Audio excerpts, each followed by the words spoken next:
Smile welcome. आजच्या session मध्ये आपणा सगळ्यांचं खूप खूप स्वागत. Welcome welcome welcome. सो आज आपण आजच्या सेशन मध्ये सर्वप्रथम जाणून घेऊ रेकीचा इतिहास. त्यानंतर आपण औराला समजून घेऊ आणि औराचे प्रॅक्टिकल बघणार आहे. ओके. तर जी रेकी आपण शिकतोय या रेकी स्पर्श चिकित्सा हिचा उल्लेख वेदांमध्ये आलेला आहे. त्याच्यानंतर भगवान बुद्धांचा कमलसूत्र या ग्रंथामध्ये देखील स्पर्श चिकित्सेचा उल्लेख आलेला आहे. आपल्या भारतातील अनेक ऋषीमुनी या ऊर्जांचा वापर करत होते. जसे मी तुम्हाला 2 उदाहरणं सांगितले होते की भगवान श्रीकृष्णांनी उपजा नावाच्या दासीच्या पाठीवर हात फिरवून तिचं कुबड नाहीसं केलं, तिला एका स्वस्थ स्त्रीमध्ये परिवर्तित केलं. आपण दैनंदिन जीवनामध्ये आपल्या जवळच्या लोकांना किंवा आपल्या मुलांना जेव्हा मायेने स्पर्श करतो तर त्या स्पर्शातनं देखील एक सकारात्मक ऊर्जाचा फ्लो तिथून प्रवाहित होत असतो आणि त्याचं आपण एक सकारात्मक हिलिंग करत असतो. पण भारतातली प्रत्येक ऊर्जा ही गुरु शिष्य परंपरेनुसार मुखत्व होती. याचं लिखित साहित्यांचा अभाव होता. अथर्व वेदामध्ये या ऊर्जेचा उल्लेख आलेला आहे. पण ही ऊर्जा भारतातनं विलुप्त झाली आणि डॉक्टर मिकाउस यांनी 7 वर्ष भारतामध्ये अभ्यास केला, संस्कृत शिकले त्या ऊर्जांना जाणून घेण्यासाठी. आणि त्याच्यानंतर त्यांनी 21 दिवस अन्न पाणी त्यागून जपानमध्ये कोरियामा नावाची माउंट कोरियामा नावाची एक पहाडी आहे, जिथे आज रेकीचं मंदिर आहे. तिथे 21 दिवस अन्न पाणी त्यागून त्यांनी या ऊर्जांचा रिडिस्कवर केलं. आणि म्हणून डॉक्टर मिकाऊ सुई यांना रिडिस्कवर करणारी व्यक्ती असं म्हटलं जातं. म्हणजे त्यांनी इन्व्हेंटर नाही आहे, ते शोध नाही केला. ही ऊर्जा प्राचीनतम होती, प्रत्येकामध्ये अस्तित्वात होती. डॉक्टर मिकाऊ सुई यांनी या ऊर्जांना फक्त काय केलेलं आहे, रिडिस्कवर केलेलं आहे. ठीक आहे. ही ऊर्जा डॉक्टर मिकाउसीने 21 दिवस अन्न पाणी त्यागून जेव्हा तिचा शोध घेतला आणि रोज ते 21 दिवस मोजण्यासाठी त्यांनी पहाडीवरून छोटे छोटे 21 दगड एका पिशवीत टाकले. रोज एक दिवस संपला की ते दगड खाली टाकायचे. असं करता करता 20 दिवस संपले आणि त्यांना असा विशेष काही अनुभव आला नाही. माहित तर होतं की ऊर्जा आहे, काम करते, पण how to use that energy या प्रश्नाचं उत्तर मात्र त्यांच्याकडे नव्हतं. आणि कुठेतरी याच प्रश्नाच्या उत्तराच्या शोधात त्यांचे प्रयत्न चालू होते की या दिव्य ऊर्जांचा शोध किंवा उपचारासाठी ही ऊर्जा कशी वापरायची. 21 म्हणजे त्या दिवशीच्या संध्याकाळी, समजा जेव्हा 20 दिवस संपले, 21वा दिवस सुरू होता, तर संध्याकाळी आकाशातनं काही बलून्स त्यांच्याकडे येत आहे असा त्यांना आभास झाला. आणि त्या आभासात त्या बलून्सवर जपानी भाषेत काही लिहिलं गेलं होतं. तेच लिहिलेलं आज आपण रेकीमध्ये सिम्बॉल्स म्हणून वापरतो. सेकंड आणि थर्ड लेवल मध्ये रेकीच्या जे सिम्बॉल्स आहे ज्याच्याने आपली ऊर्जा 40% किंवा 100% होते, ते सिम्बॉल्स जणू ब्रह्मांडाने त्यांचा शक्तिपात केला. ब्रह्मांडाने त्यांचा शक्तिपात केला, हा अनुभव त्यांनी घेतला. ठीक आहे. संपूर्ण युनिव्हर्सनी, ठीक आहे. तर या ब्रह्मांडीय ऊर्जांचा सोर्स आपण आपल्या लाईफ मध्ये अनुभवू शकतो. तर ही ऊर्जा कशी वापरायची, या ऊर्जांचा अनुभव कसा घ्यायचा, अनुभूती कशी घ्यायची, यासाठी जो त्यांनी प्रयत्न केला. आणि पूर्ण रात्रभर त्यांच्यामध्ये त्या ऊर्जांचा संपूर्ण संचार झाला. त्या संपूर्ण ऊर्जा त्यांच्या जीवनामध्ये आत्मसात झाली. सकारात्मकता, पॉझिटिव्हिटी अशा सगळ्या ऊर्जांनी त्यांच्यामध्ये संचार केला. 21 दिवस सकाळी ते जागे झाले त्या अवस्थेतनं जेव्हा ते बाहेर आले तेव्हा त्यांना त्यांच्यामध्ये एक मिनिट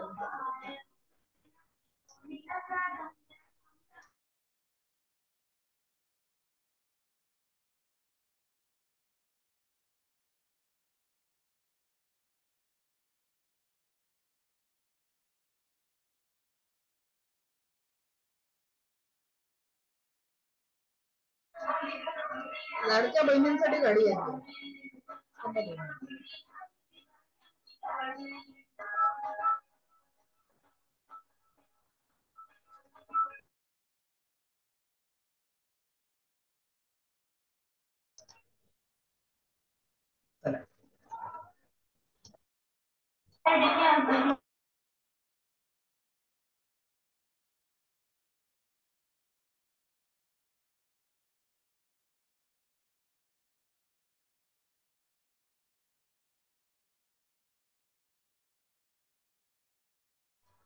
ओके. तर डॉक्टर पिकावशी दुसऱ्या दिवशी सकाळी उठून त्यांना पूर्ण जो 21 दिवसाचा अन्न पाणी न ग्रहण केल्याचा जो एनर्जी लेस होता तिथून ते बाहेर आले. म्हणजे त्या पहाडीवरनं आता कुणाला तरी हे सांगावं, मला एकदम ऊर्जा 21 दिवसात जी प्राप्त झालेली आहे ते सांगण्याच्या ह्याच्यात आणि खूप फास्ट ते पहाडीवरनं खाली यायला लागले. तेव्हा त्यांचं वय जवळपास 60 वर्षाच्या 57 ते 60 वर्षात जवळपास होतं आणि धावत येत असताना त्यांच्या पायाला ठेच लागली. अंगठ्याला ठेच लागली. आपल्याला ठेच लागल्यावर आपण काय करतो, पहिले त्या भागाला हाताने पकडतो. डॉक्टर मिकावसूंनी देखील आपल्या हाताने अंगठ्याला पकडलं आणि त्यांनी पहिला अनुभव घेतला रेकीचा. काय अनुभव होता तो? रेकीचा पहिला अनुभव त्यांनी घेतला की भळभळ वाहणारं रक्त आणि त्याच्या होणाऱ्या वेदना त्यांच्या काही मिनिटांमध्ये शांत झाल्या. पहिला स्पर्श चिकित्सेचा अनुभव डॉक्टर मिकावसूंनी स्वतःवर घेतला आणि मग ते पहाडीच्या खाली आले आणि त्यांना अत्यंत तीव्र भुकेची जाणीव झाली. 21 दिवस अन्न पाणी त्यागून त्यांनी साधना केली होती. कृपया कोणीही स्क्रीन शेअर करू नये.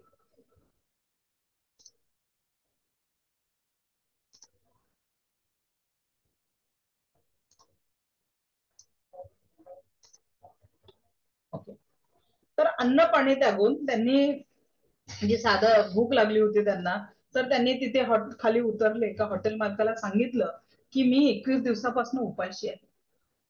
मी 21 दिवसांपासून उपाशी आहे, मला पोटभर जेवण वाढा. त्यांचं वय बघता हॉटेल मालकाने म्हटलं की तुम्ही एक हलका आहार घ्या, काही ज्यूस वगैरे घ्या. डॉक्टर मिकावसू म्हटले की नाही, मला पोटभर जेवायचं. तिथे जे त्यांना मग त्यांना वाढलं गेलं हॉटेलमध्ये आणि पण त्यांना जी एक मुलगी 13-14 वर्षाची जेवण वाढत होती तिच्या चेहऱ्यावर खूप दुःखद भाव, चेहऱ्यावर स्वेलिंग होतं आणि दुःख वेदना दिसत होत्या. डॉक्टर मिकावसींनी जेवण केल्यानंतर त्या हॉटेलच्या मालकाला विचारलं की या मुलीला काय झालेलं आहे. हॉटेल मालकाने म्हटलं की ही जी मुलगी आहे हिला दोन्ही दाढ म्हणजे नात आहे आणि तिच्या दाढांवर स्वेलिंग आहे, त्याच्यामुळे तिला खूप वेदना होत आहे. डॉक्टर मिकावसूंना अंतरप्रेरणा झाली की आपण या मुलीला स्पर्श करावा आणि त्यांनी त्या मालकाला विचारलं की मी या मुलीला स्पर्श करू शकतो का. त्यांचं वय आणि त्यांच्या चेहऱ्यावरचं तेज बघून मालकाने परवानगी दिली. डॉक्टर मिकावसूंनी जवळपास 15 मिनिटं त्यांच्या गालावर म्हणजे त्या मुलीच्या गालावर असं हात ठेवले आणि 15 मिनिटात आश्चर्य झालं, त्या मुलीच्या चेहऱ्यावरचे भाव बदलले. तिच्या वेदनादायी चेहरा स्मित चेहऱ्यामध्ये बदलला आणि तिच्या वेदना कमी झाल्या, स्वेलिंगही कमी झालं. डॉक्टर मिकावसूंनी हँडल केलेला हा पहिला पेशंट. त्यानंतर त्यांनी त्यांच्या गुरुकडे गेले, 2 महिने गुरूंची सेवा केली आणि मग त्यांनी गुरुला म्हटलं की मला माझ्या आयुष्यात जे काही पाहिजे होतं ते मिळालंय, आता मला या ऊर्जांचा वापर गरजू लोकांसाठी करायचा आहे. आणि त्यासाठी त्यांनी जपान मधल्या बेगर सोसायटीमध्ये या ऊर्जांचा पोहोचवण्याचं काम केलं. जपान मधल्या बेगर सोसायटीमध्ये 7 वर्ष त्यांनी सेवा दिली. किती वर्ष? 7 वर्ष जपान मधल्या बेगर सोसायटीमध्ये सेवा दिली आणि तिथे फ्री ऑफ कॉस्ट त्यांनी हिलिंग करायला सुरुवात केली. कुठलाही मोबदला न घेता 7 वर्ष आजारी व्यक्तींना ठीक केलं. त्यांच्या जीवनातले शारीरिक दुःख, मानसिक तणाव अशा वेगवेगळ्या ऊर्जांवर त्यांनी हिलिंग करायला सुरुवात केली. परिणाम पण त्या 7 वर्षांमध्ये त्यांना असं लक्षात आलं की ज्या लोकांना त्यांनी दुःखमुक्त केलं ते लोक वारंवार परत येत आहेत आणि बेगर सोसायटीमध्ये राहत आहेत. त्यांना कळलंच नाही की मला ज्यांना सभ्य लोकांच्या वस्तीत पाठवायचं होतं ते लोक परत परत इथे का येऊन राहिले हे मात्र त्यांना कळलं नाही. आणि म्हणून त्यांनी काय केलं की त्यांची जी कुटी बांधली होती बेगर सोसायटीमध्ये त्या कुटीमध्ये गेले आणि माझं काय चुकलं याच्यासाठी मेडिटेशन करायला सुरुवात केली.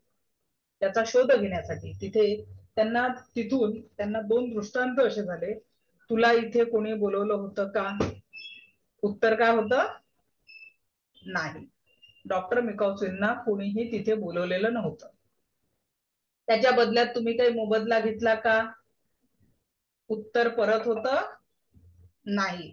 डॉक्टर मिकावसींनी त्याच्या बदल्यात कुठलाही मोबदला घेतलेला नव्हता. म्हणजे दोन्ही गोष्टी तिथे काय झाल्या? पूर्ण झालेल्या नव्हता. ठीक आहे. दोन्ही गोष्टी पूर्ण झालेल्या नव्हत्या आणि म्हणून तिथून डॉक्टर मिकावसींनी 2 नियम लावले. मागितल्याशिवाय कोणालाही रेकी द्यायची नाही आणि त्याच्या बदल्यात काहीतरी मोबदला घ्यायचा. आता तुम्हाला प्रश्न पडला असेल मग मी या दोन्ही गोष्टींचं पालन केलं नाही असं आहे का? तुम्ही जेव्हा अटुनमेंट साठी माझ्या समोर बसलात तुम्ही स्वइच्छेने बसलात, कोणी जबरदस्ती केली का? स्वइच्छेने बसलात म्हणजे तुम्ही इच्छा आहात म्हणून तुम्हाला शक्तिपात मिळाला. मग त्याच्या बदल्यात मी मोबदला का घेतला नाही? आधी ठरवलं होतं या बॅच मध्ये कमीत कमी 100 किंवा 111 घेणार पण त्याचाही उपयोग मी माझ्यासाठी 1 रुपये ठेवत नाही. ते 111 किंवा 100 रुपये मी बेगर सोसायटी आहे, अनाथालय आहे, वृद्धाश्रम आहे अशा ठिकाणी मी तो अमाऊंट डोनेट करत असते. जे काही फी तुमची ती 100 आणि 111 मध्ये येत असते याच्या पण आधी आपण ती फी अनाथालय आणि बेगर सोसायटीमध्ये आपल्या काय म्हणतात त्याला जे निराधार केंद्र आहे ना तिथे मी ते दिलेलं आहे. जे वृद्ध लोक आहेत 80-85 वर्ष ज्यांचं कुटुंब वृद्धाश्रम नाही बेघर निवारा केंद्र आहे आमच्या शहरामध्ये तिथे मी तो अमाऊंट डोनेट करत असते. जिथे ते वयोवृद्ध लोक आहे काम करत नाही आणि वृद्धाश्रमांमध्येही ते फिजिकली काय म्हणू आपण काम करू शकत नाही म्हणून वृद्धाश्रमात त्यांची सेवा करणार कोणी नाही अशा लोकांची जी एक संस्था सेवा करते तिथे आपलं ते डोनेशन आपण करत असतो.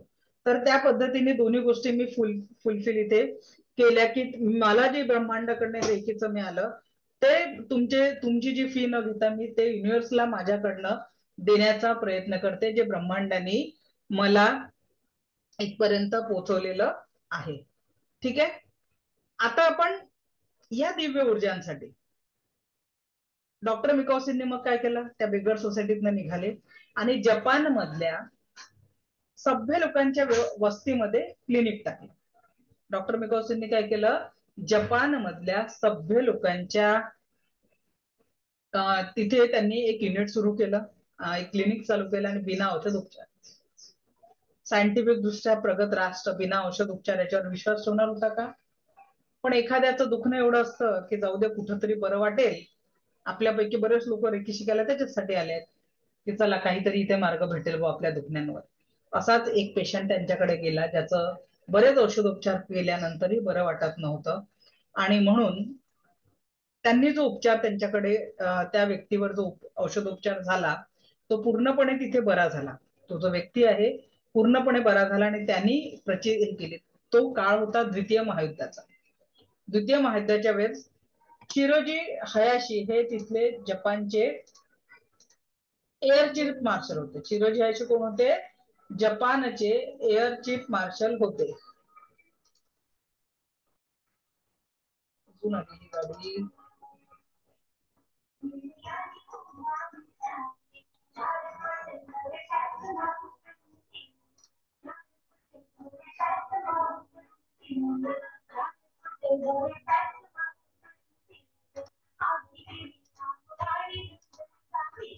तर डॉक्टर मिकावसींनी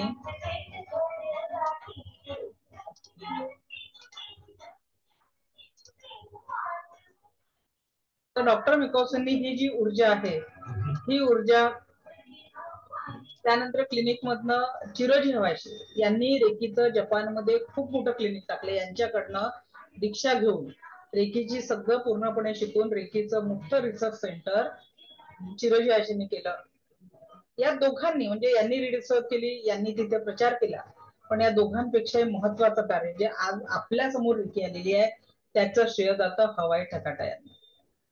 हवाई ठकाटा का बरं महत्वाचे आहेत? या फक्त रेकी शिकल्याच नाही, रेकी जगापर्यंत पोहोचवलीच नाही, तर या खरं म्हणजे रेकी सोबत जगल्या. कसं? डॉक्टर आपल्या हवाई टकाटा यांना वयाच्या 31-30 मध्ये रेअर काइंड ऑफ कॅन्सर झाला आणि इतके कॉम्प्लिकेशन्स त्यांच्या शरीरावर होते की डॉक्टरांनी अनेक ऑपरेशन्स त्यांना करायला सांगितले होते. पण त्या मूळच्या जपानच्या होत्या, लग्न होऊन अमेरिकेला सेटल झाल्या होत्या.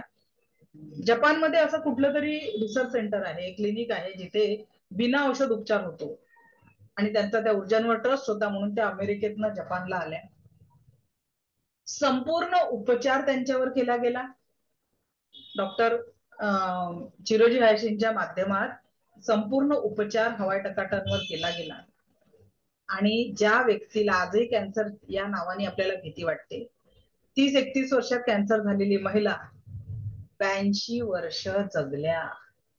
किती वर्ष जगल्या?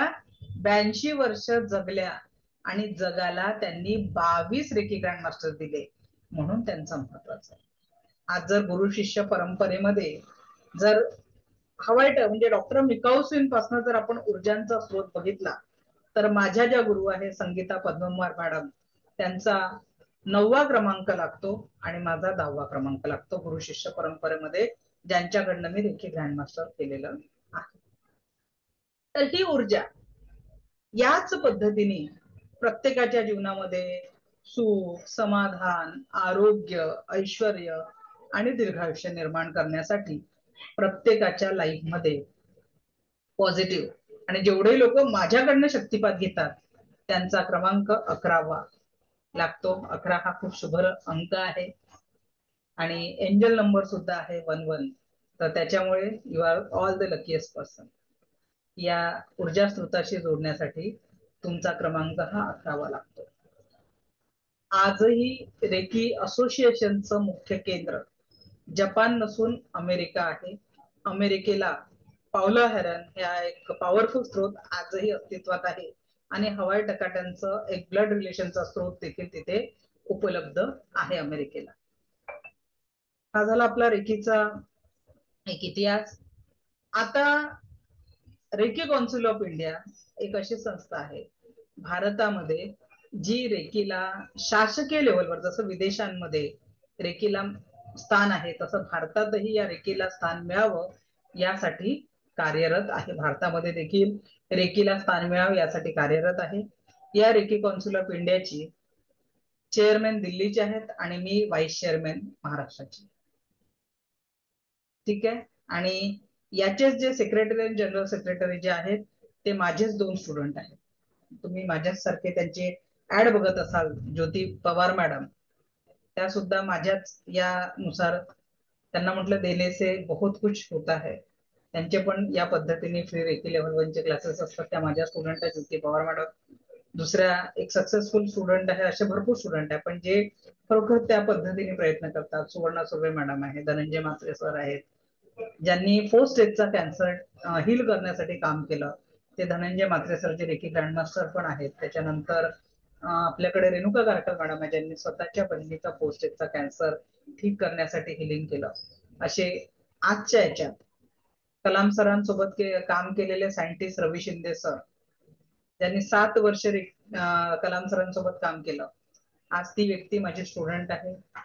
महाराष्ट्रातले 350+ डॉक्टर, कंपन्यांमध्ये काम करणारे मोठे मोठे सीईओ किंवा अदर फील्डमध्ये, म्हणजे आज विद्यार्थ्यांपासून उच्चतम शिखरावर पोहोचलेले अनेक लोक माझे स्टुडंट आहेत. आज हा स्टुडंटचा आकडा माझा 15,000+ झालेला आहे आणि निरंतर माझ्या शेवटच्या श्वासापर्यंत ही रेकीची साधना माझ्याकडून घडो हीच ईश्वरचरणी मी प्रार्थना करते की जो सोर्स मला ब्रह्मांडाने बनवलेला आहे असाच लोकांपर्यंत जीवनामध्ये हा लोकांपर्यंत पोहोचावा अशी माझी इच्छा आहे. यासाठी आजपर्यंत मला आरोग्य रत्न award, world book of record मध्ये माझ्या नावाची नोंद झालेली आहे.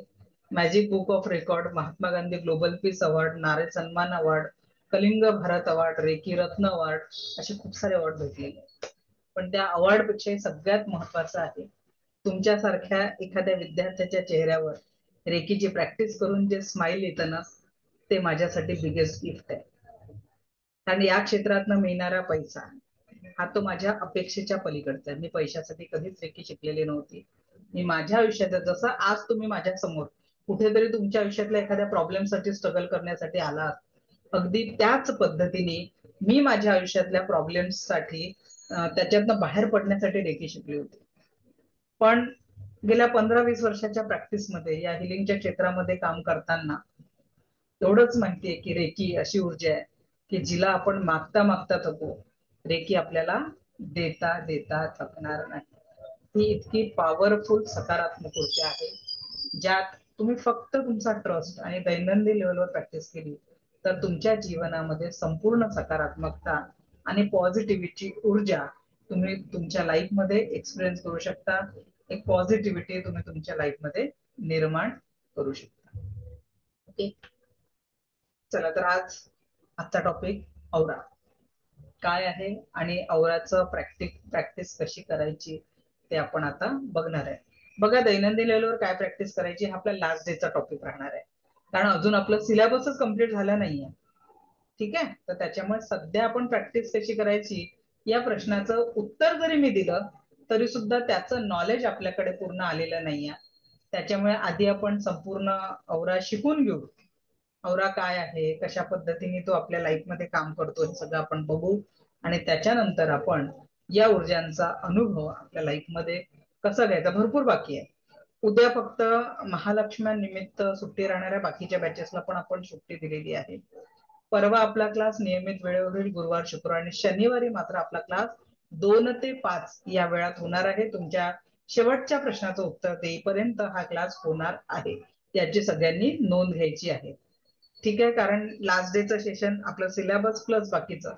आणि गुरुवारी जर आज आपलं औराचं प्रॅक्टिकल संपलं तर गुरुवारी शुक्रवारी मी इतकं पॉवरफुल तुमचं मेडिटेशन घेईल की त्या मेडिटेशन मध्ये आपल्या शारीरिक लेवलचा तणाव, तुमचे दुखणे जे बऱ्याच वर्षापासून असेल त्याच्यापासनं त्या ब्रह्मांडी ऊर्जांच्या माध्यमातून आपण कमी करण्याचा प्रयत्न करणार. ठीक आहे, तर जे आपण शुक्रवार होईल त्याच्यासाठी, कारण 7 चक्र शिकवून झाल्यानंतर आपण ते मेडिटेशन घेणार आहोत. ओके, चला तर आज आपण आता बघूया व्हॉट इज औरा. काय आहे औरा म्हणजे, कोण सांगेल औरा काय आहे? Anyone raise your hand. What is aura? Anyone? No one is there. Okay, Revati madam बोला. आपली आभा, आपल्या शरीराच्या भोवती जे वलय असतं ते म्हणजे ओरा, जो आपल्या डोळ्यांना दिसत नाही. दिसतो. आज मी तो बघायला शिकवणार आहे तुम्हाला. ओके, चला अध्यक्ष मॅडम अनम्यूट करा. आपल्या शरीराभोवती असलेलं तेजोवलय म्हणजे तेच आभा, आता त्यांनी सांगितलं ते. ओके, चला थँक्यू. कोणी कोणी औरा बघितलाय? कोणी कोणी हा औरा बघितलाय?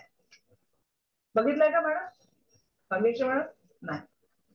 उज्ज्वला राणे मॅडम बोला. हो मॅडम, ज्यावेळी आपण एखाद्या व्यक्तीकडे कॉन्सन्ट्रेशननी बघतो ना, तर आपल्याला बाजूला एक वलय दिसतं, एक व्हाईट कलरचं असतं, जे काय कलरचं असेल ते, पण ते दिसतं आपल्याला. अच्छा, कुठल्या लेवलला मॅडम बेकीच्या? मास्टर लेवल बरोबर? आणि थर्ड झाली मॅडम. थर्ड झाली आहे म्हणून आता ते थर्ड लेवल झाली आहे त्यांची, म्हणून त्यांनी ते उत्तर तुम्हाला दिलं की आपल्या अवतीभोवती एक प्रकाशाचं वलय असतं. ठीक आहे, आणि ते आपण बघू शकतो. बघू शकतो ना उज्ज्वला मॅडम? हो हो मॅडम, बघू शकतो आपण ते. हात न लावता औरा स्कॅन पण करता येतो एखाद्याचा? हो हो, करता येतो ना. आपण त्याला सेन्सेशन होतं, जिथे पेन असेल तिथे सेन्सेशन होतं आपल्याला, हातांना सेन्सेशन होतं आपल्याला. चला ठीक आहे, या मॅडम बोलतात त्याच्यात किती खरं आहे ना, आपण ते बघू आता प्रॅक्टिकली. आणि तुम्ही बेस्ट शिकवतात, त्याच्यामुळे सगळ्यांना रिझल्ट येणार आहे. थँक्यू. हं. ओके, चला आता आपण, मॅडमनी तर म्हटलं, मी पण सांगितलं तुम्हाला की आपण एखाद्याचा आवरा बघू शकतो, फील करू शकतो, त्याला क्लीन करू शकतो, तर सगळे प्रॅक्टिकल आपण बघणार आहे. पण त्याच्या पहिले हा आवरा अभ्यासणं का महत्वाचा आहे हे समजून घेऊ. ठीक आहे, हा आवरा अभ्यासणं का महत्वाचं आहे ते आपण समजून घेणार आहे. दोन मॅडमनी औराची व्याख्या सांगितलीच की औरा म्हणजे काय, तर आपल्या अवतीभोवती असलेलं तेजोवलय. ओके, आता मी त्याला तेजोवलयपेक्षा एक नाव देते. देवबाप्पाच्या फोटोच्या, कुठल्या धर्माचा देवाचा फोटो असेल तर तुम्हाला एक प्रकाशाचं वलय दिसतं त्या फोटोच्या बाबतीत. तुम्ही गुरु नानकांचा फोटो बघा, भगवान बुद्धांचा फोटो बघा, महावीर जैनांचा बघा, किंवा हिंदू धर्मातील प्रत्येक देवतांचा फोटो जरी बघितला तरी फोटोच्या अवतीभोवती एक प्रकाशाचं वलय असतं. ते प्रकाशाचं वलय म्हणजे आभामंडल किंवा औरा. ठीक आहे, आभामंडल किंवा औरा आपण त्याला म्हणत असतो. ते जे तेजो वलय आहे ते आहे व्यक्तीचा आभामंडल. मग तो फक्त देवांनाच असतो का? निश्चितच नाही. ते आभामंडळ प्रत्येक व्यक्ती आणि वस्तूला देखील असतं. सजीव आणि निर्जीव अशा प्रत्येक व्यक्ती आणि वस्तूला हे आभामंडल अस्तित्वात आहे. प्रत्येक व्यक्ती आणि वस्तूला हे आभामंडल अस्तित्वात आहे. हे आपलं, याला औरा म्हणतो आपण, आभामंडल म्हणतो. हा सजीव निर्जीव प्रत्येक वस्तूला असतो आणि याला काही रंगछटा पण असतात. काही रंगछटा पण असतात. नेमका आपल्या जीवनाचा याच्याशी संबंध काय आहे? हे आभामंडल ही आपली प्रोटेक्शन शिल्ड आहे. प्रोटेक्शन शिल्ड आहे. होतं काय, आपण सकाळपासून रात्रीपर्यंत अनेक लोकांच्या संपर्कात येतो. जे लोक घराच्या बाहेर पडतात, शाळेत टीचर आहेत किंवा मग एखाद्या कंपनीत काम करत आहे किंवा अजून कुठल्याही प्रोफेशन मध्ये काम करत आहे, डॉक्टर्स आहेत, तर जिथे जास्ती लोक अवतीभोवती असतात त्या लोकांच्या अवतीभोवती जास्तीत जास्त लोकांची एनर्जी कनेक्ट होत असते. आणि म्हणून असे लोक घरी आल्यावर चिडचिड करतात. आपण त्या व्यक्तीला दोष देतो. बरं, त्या व्यक्तीचा दोष नसतो. दिवसभर जो ज्या अनेक लोकांच्या एनर्जीशी कनेक्ट झालेला असतो त्यामुळे त्या व्यक्तीच्या जीवनामध्ये म्हणजे त्याची एनर्जी अशी नकारात्मक होत असते. आपण व्यक्तीला दोष देतो, म्हणून व्यक्तीला दोष आजपासून द्यायचा नाहीये. ठीक आहे, मी चक्र शिकवल्यानंतर, चक्र जेव्हा शिकवणार तुम्हाला गुरुवारी, तेव्हा तर तुम्ही दोष देणं खरंच बंद करून टाकणार आहे. ज्या व्यक्तीचा आतापर्यंत राग येत होता ना, वही इंसान अपने को बेचारा लगने लगेगा. क्यों? त्याचा दोषच नाहीये ज्याला आपण दोष देतो. त्याची चक्रांची एनर्जी तशी आहे. आपण त्याचे चक्र क्लीन करू तर त्याच्यामध्ये आपण पॉझिटिव्हिटी निर्माण करू शकतो. ठीक आहे, तर बघा काय होत असतं. हे जे आभामंडळ आपण ज्या लोकांमध्ये वावरतो, ज्या वातावरणात वावरतो, त्याच्यामुळे हे आभामंडल जर कमजोर असेल तर त्याचा कवच ब्रेक होतं. आपलं जे प्रोटेक्शन शिल्ड आहे ती ब्रेक होते. आणि ती प्रोटेक्शन शिल्ड जिथे ब्रेक झाली त्याच्या रिलेटेड जे चक्र आहे त्या चक्रांवर त्या नकारात्मक एनर्जीचा इफेक्ट होतो. त्या चक्रांवर त्या नकारात्मक एनर्जीचा इफेक्ट होतो. आणि ज्या चक्रावर इफेक्ट झाला त्या चक्राशी रिलेटेड जे शारीरिक ऑर्गन आहेत त्या शारीरिक ऑर्गन मग डॅमेज होतात आणि मग आजार, शारीरिक किंवा मानसिक आजार शरीरामध्ये येतात. क्लिअर झालं? Everything is the energy. मग त्या एनर्जीची सुरुवात कुठून होते? पहिली लेअर औराची. औरा जर आपली कमजोर असेल तर ती एनर्जी चक्रांमध्ये येते. सर्वसामान्य माणसाला औरा क्लिन्झिंग माहिती नाही, चक्रांना चार्जिंग माहिती नाही, आणि जेव्हा ती समस्या शारीरिक आणि मानसिक लेवलच्या आजारांचं रूप धारण करते तेव्हा ती व्यक्तीला घेऊन आपण दवाखान्यात जातो. बरोबर आहे? आपलं जे मेडिकल सायन्स आहे त्यांचा अभ्यास हा फिजिकल अनाटॉमीवर झालेला आहे. त्यांना एनर्जी सायन्स शिकवलेलं नाही आहे. बरोबर आहे? आपण जे एनर्जी सायन्स शिकतो आहे त्याचा पण तुम्हाला आता सांगते, मी याच्यावर एक स्टडी करते, scientific evidence of the reiki. त्याच्यानुसार भारतामध्ये एक कॉलेज आहे, युनिव्हर्सिटी आहे जिथे MSc इन रेकी कोर्स उपलब्ध आहे. ठीक आहे, भारतामध्ये. आणि आता चंदीगड युनिव्हर्सिटी मध्ये देखील रेकी हा विषय शिकवला जाणार आहे. त्याच्यानंतर कवी कुलगुरू कालिदास विद्यापीठात जे योगाचा अभ्यास आहे त्याच्यात रेकी हा एक स्वतंत्र विषय शिकवला जातो. कवी कुलगुरू कालिदास विद्यापीठात देखील रेकी हा विषय शिकवला जातो. हार्वर्ड युनिव्हर्सिटीमध्ये देखील रेकी या विषयाचं अध्ययन यासाठी करवलं जातं की मुलांचं जे मानसिकता जी डिस्टर्ब होते ना आजच्या आधुनिक यंत्रणेत, तर त्यांच्या चक्र आणि एनर्जीचा बॅलन्स राहावा या अनुषंगाने हार्वर्ड युनिव्हर्सिटीमध्ये देखील रेकीचे क्लासेस होतात. याच पद्धतीने नॅचरोपॅथीमध्ये देखील रेकी हा एक विषय शिकवला जातो. याचाच अर्थ काय, आणि भारताच्या अल्टरनेटिव्ह थेरपीमध्ये देखील रेकी एक शास्त्र आहे. मान्यता प्राप्त शास्त्र नसलं तरी रेकी ही एक उपचारक पद्धती आहे.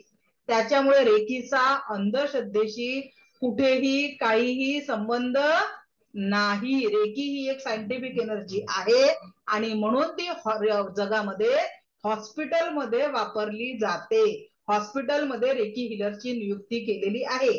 त्याच्यामुळे तुमच्याकडे येऊन जर कोणी म्हटलं रेकी बुवाबाजी आहे का, काय उत्तर द्याल? पहिले तुम्ही फॉर्म असलं पाहिजे. रेकी काय आहे? सायंटिफिक एनर्जी आहे. काही करायचं नाही, गुगल बाबा ओपन करायचा, त्यांना रेकी इन हॉस्पिटल टाईप करायचं, बघा म्हणा.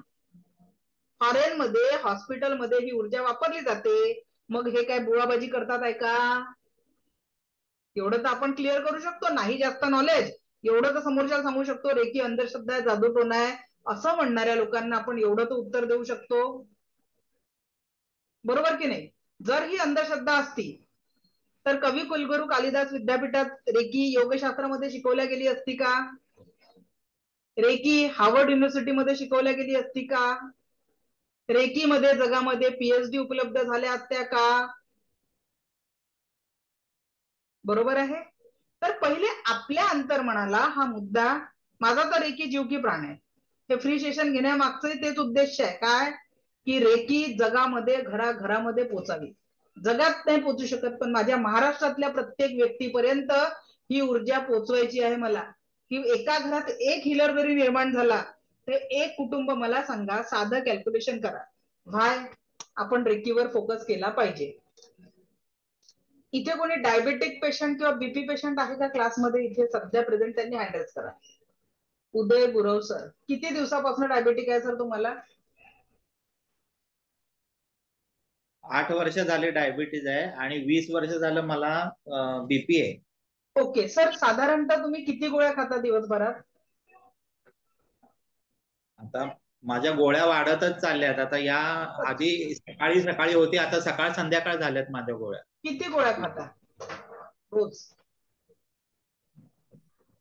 बीपीच्या 2, डायबिटीजची 1, रक्त पातळ होण्याची 1, जवळजवळ 5 ते 6 गोळ्या खातो. सर जर 6 गोळ्या तुम्ही खाताय रोज, आणि आपण फक्त, तुम्ही तर 20 वर्षापासून आपला बीपी सांगितलाय, मी फक्त 5 वर्षाचं कॅल्क्युलेशन करते, ठीक आहे? 6 पंचे 18, 180 गोळ्या तुम्ही एका महिन्याला खाताय. बरोबर. 180 गुणिले 12 कॅल्क्युलेट करा. का बरं आपण रेकीमध्ये आलेलो आहे? मेडिकल सायन्स खूप रिस्पेक्टफुल सायन्स आहे. तर 180 गुणिले 12 2108 केमिकल युक्त गोळ्या, 2160 गोळ्या तुम्ही एका महिन्याला आपल्या एका वर्षाला खाता. गुणिले 5 कर मॅडम.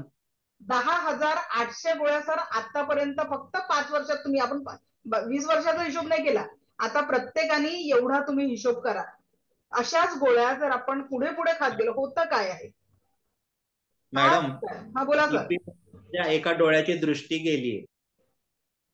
आणि आता मी माझ्या प्रश्नाचं उत्तर तुम्ही द्या सर. मी मेडिकल सायन्सचा खूप रिस्पेक्ट करते, कारण इमर्जन्सीमध्ये या मेडिकल सायन्स शिवाय पर्याय नाही आहे. पण तुम्हाला सांगते, बीपी, शुगर, थायरॉइड हे जे सगळे आजार आहे हे आजार नाहीये.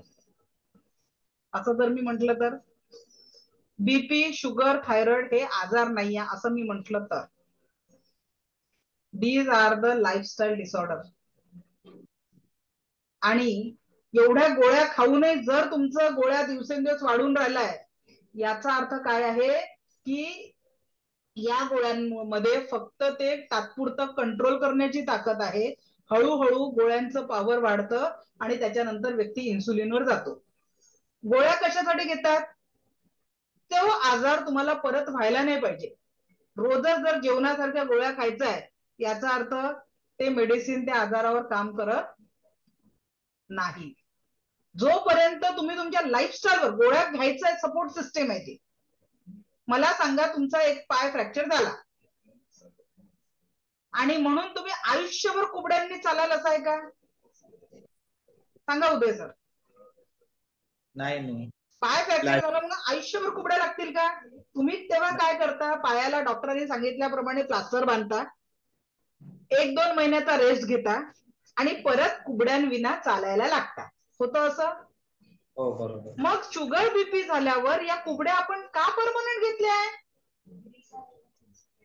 आणि घेतल्या तर घेतल्या, त्याच्याने जर त्या कुबड्यांनी आपण स्वस्थ जीवन जगतोय का?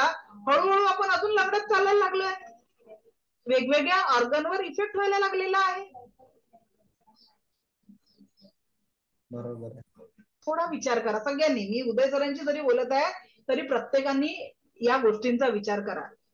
ठीक आहे, तुम्ही एखाद्या वेळेस गाडीवरून चालल्या, अचानक ऍक्सिडेंट झाला आणि लगेच ऑपरेशनची गरज आहे, तिथे मेडिकल सायन्सची खूप गरज आहे, त्याच्याशिवाय तिथे पर्याय नाही आहे. पण जे आजार आपल्या लाईफस्टाईल डिसऑर्डर मधनं आलेले आहे, स्पॉन्डिलायटिस हा डिसीज नाही आहे, डिसऑर्डर आहे. 2 शब्दांमध्ये फरक लक्षात घ्या, डिसीज अँड डिसऑर्डर. बरोबर आहे? डिसीज अँड डिसऑर्डर असे किती आजारांचे नाव घेऊ मी? अस्थमा कशामुळे होतो? डिसीज और डिसऑर्डर? त्या देवानी विचार करा, आपल्याला जे शरीर दिलं होतं ना, जेव्हा आपल्या आई वडिलांनी पहिल्यांदा आपल्याला हातात घेतलं होतं, एक सदृढ शरीर या पृथ्वीवर दिलं होतं. पण जे काही आपण जीवन जगत आलेलो आहे त्याच्यामध्ये कसं आहे ना, पोटाचा साईज मुठ्ठी एवढा, आपल्या ताटात घेतलेल्या अन्नाचा साईज बघा किती आहे. ठीक आहे, सुरुवात औरापासून. पण मी आता नुसतं रेकी नाही शिकवणार आहे. माझे आता पुढचे जे सेशन राहणार आहे, मी लाईफस्टाईल मॅनेजमेंटवर वर्क करणार आहे. कारण नुसतं रेकीची हे केली पण यहाँ से गलत जा रहा ना, इंटेक गलत हो रहा. विचारांवर कंट्रोल आणला पण खाण्यावर कंट्रोल नाही आणला, काय होणार आहे? पूर्णपणे व्यक्ती स्वस्थ नाही होऊ शकत. त्याच्यामुळे आहार, विहार, विचार या तिन्ही गोष्टींवर जेव्हा काम होईल तेव्हा व्यक्ती शारीरिक मानसिक स्वास्थ्यतेकडे वळेल. मोस्टली उत्तर येतं, जिंदगी आप जी रहे हो की काट रहे हो. जर सकाळी उठल्याबरोबर गोळ्यांनी सुरुवात होते आहे आणि रात्री झोपतानाही गोळ्या पोटात जात आहेत, क्या हम जिंदगी जी रहे? आणि हा विचारच कधी तुमच्या मनात आला का उदय सर की तुम्ही या गोळ्यांपासून मुक्त होऊ शकता? हा विचार एकदा तरी क्रिएट झाला का?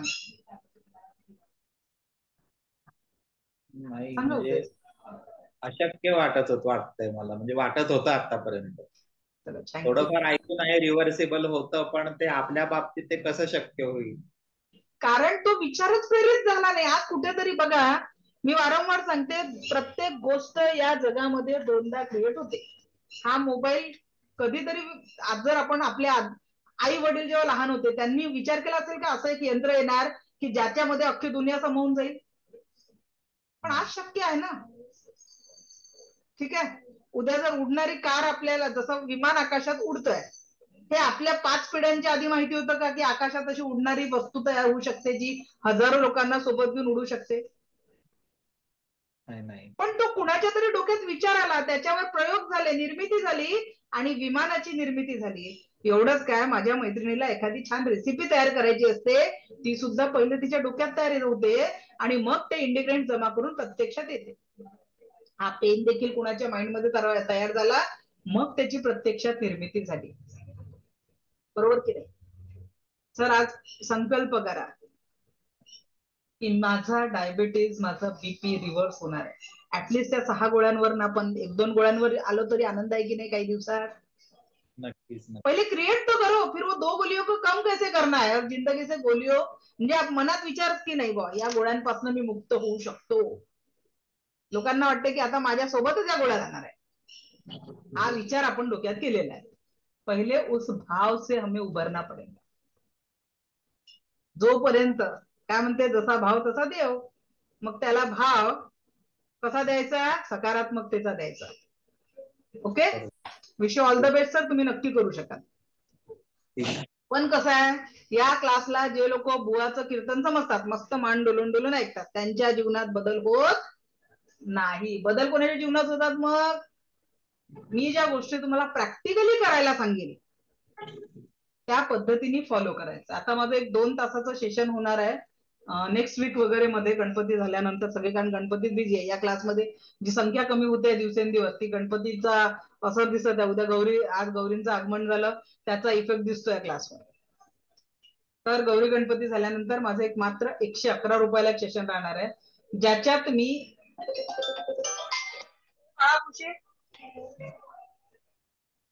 एक मिनिट, कुठलाही रिव्हर्स कसं करायचं याचं एक टेक्निक सांगेल.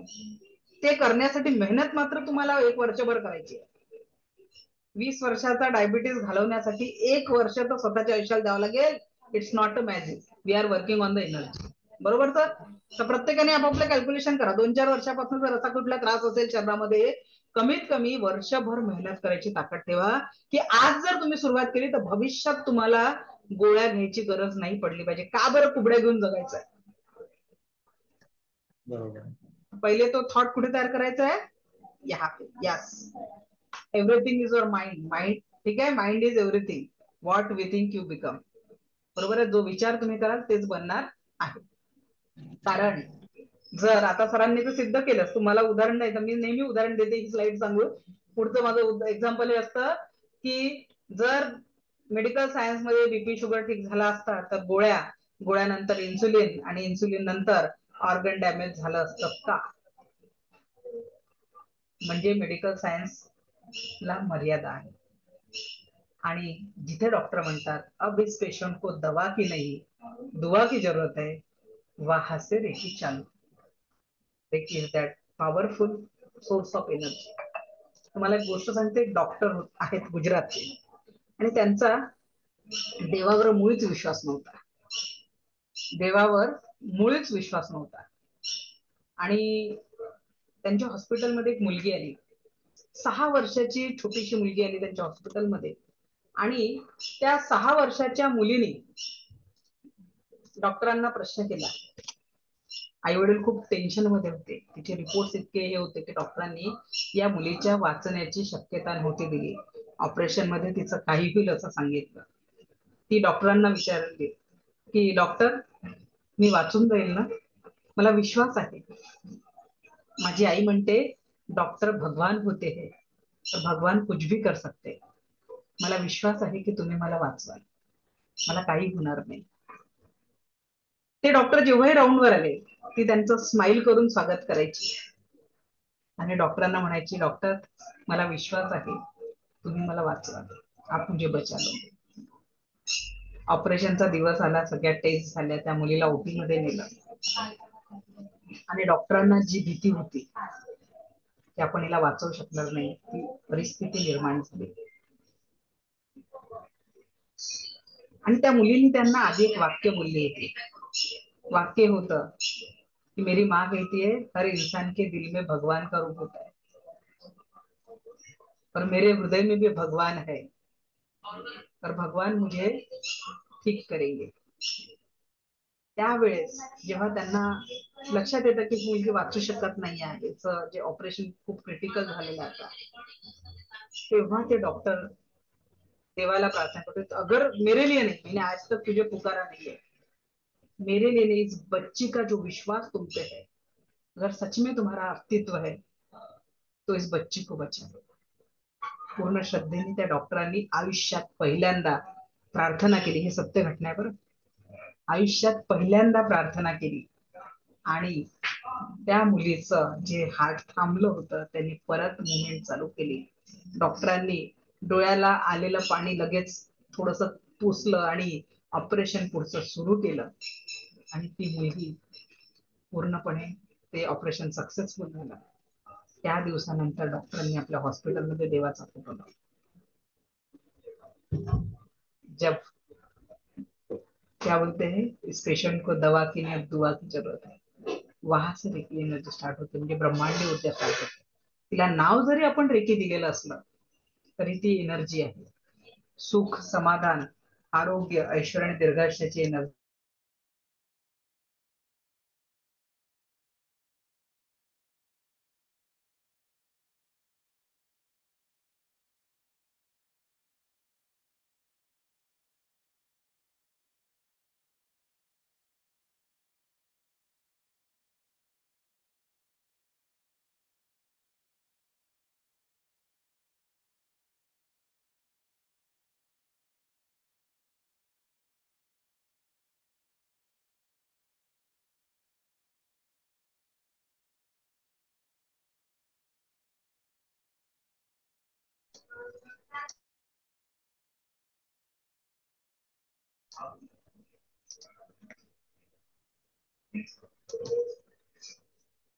ओके, तर या पद्धतीने ही ब्रह्मांडीय ऊर्जा आपल्याला हील करण्यास मदत करते. आणि आता आपण बघणाऱ्या औरा कशा पद्धतीने बघायचा. औराचे प्रॅक्टिकल खूप मोठे राहतील, एका सेशन मध्ये होणार नाही. गुरुवारी परत आपण हे सगळे प्रॅक्टिकल करणार आहे. ठीक आहे, जे आज होऊ शकले नाही. आज आपण आभामंडल समजून घेतला काय आहे. तर काय करायचं, आपण जर माहितीये की या दरवाज्यातनं धूळ येते आहे, तर आपण काय करणार, दार बंद करणार ना धूळ येत असेल तर. अगदी आपल्याला माहिती आहे की आपला औरा क्लीन जर नसला तर शरीरामध्ये नकारात्मकता येणार आहे, जीवनामध्ये नकारात्मकता येणार आहे. तर पहिलं काम काय करणार, आपण औराला क्लीन करणार आहे. पण ज्यांना प्रश्न आहे की औरा खरंच असतो की नाही असतो, त्यांनी सगळ्यात पहिले माझ्या नो स्टिपवर लक्ष केंद्रित करा. विदिन सम सेकंद तुम्हाला एक असं ऊर्जाचा फ्लो दिसेल. नो स्टिपवर लक्ष केंद्रित करा. एकटक काही क्षणांमध्ये तुम्ही माझा आभा मंडल बघू शकणार आहे. एक व्हाईट कलरचा एनर्जीचा फ्लो दिसला की चॅट बॉक्स मध्ये यस टाईप करा.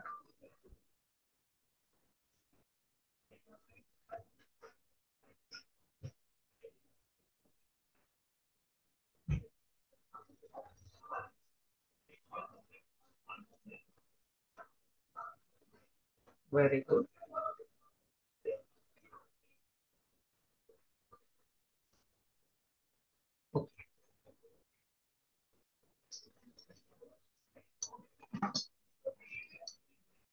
चला, दिसला. आता तुम्ही वही पेन घेतलं असेल तर त्या वही पेनवर, नाही तर मी तुम्हाला एका पेजवर एक डॉट काढून दाखवते. ताई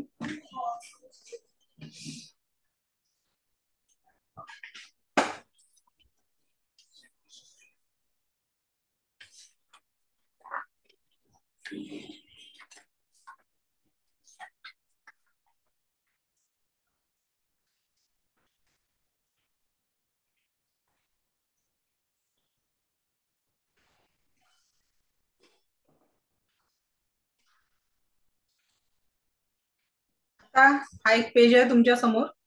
इथे मी एक डॉट काढते तुमच्या समोर. या डॉट कडे एकटक बघायचंय. विदिन सम सेकंड तुम्हाला या डॉटच्या अवतीभोवती बघा एक व्हाईट कलरचा प्रकाशाचा वलय दिसेल. हा या डॉटचा औरा दिसतोय. व्हाईट कलरचा सर्कल दिसला का या डॉटच्या बाजूला? बघा बघा, प्रयत्न करा. एक व्हाईट कलरचा ब्राईट प्रकाशाचा लाईट दिसतंय त्या. Can you see? दिसला का Revati madam? Okay. Uday sir दिसला का? भाग्यश्री मॅडम दिसला का? थोडं कॉन्सन्ट्रेट करा. हे बघा, हा हा हा बघा, हा सर्कल जो दिसतोय तुम्हाला इथे, कॉन्सन्ट्रेट करा डॉटवर. या सर्कलच्या भोवती बघा एक व्हाईट ब्राईट लाईटचा शॅडो, हे शॅडो नाही, प्रकाशाचं वलय दिसतंय. दिसला ना? ओके. सगळ्यांना बघा, हे या डॉटच्या अवतीभोवती बघा एक व्हाईट सर्कल दिसतोय. आता तुम्हाला वाटलं असेल याच्यात काय मॅजिक आहे. मी दुसरा डॉट पण तुमच्या समोर डॉट काढून दाखवते. तुमच्या समोर मी काढला. याला बघा,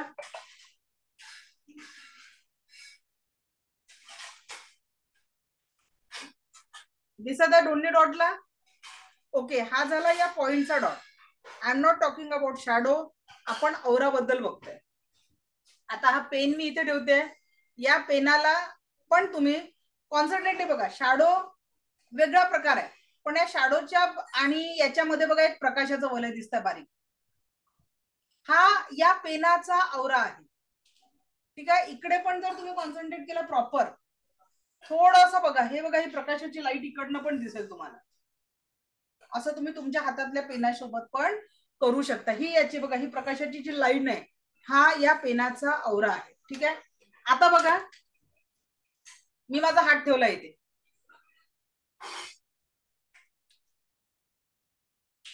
I am not talking about shadow, प्रकाशाचं वलय दिसलं. प्रत्येक बोटाच्या मध्ये एक प्रकाशाचं वलय आहे, हा माझ्या बोटांचा औरा आहे.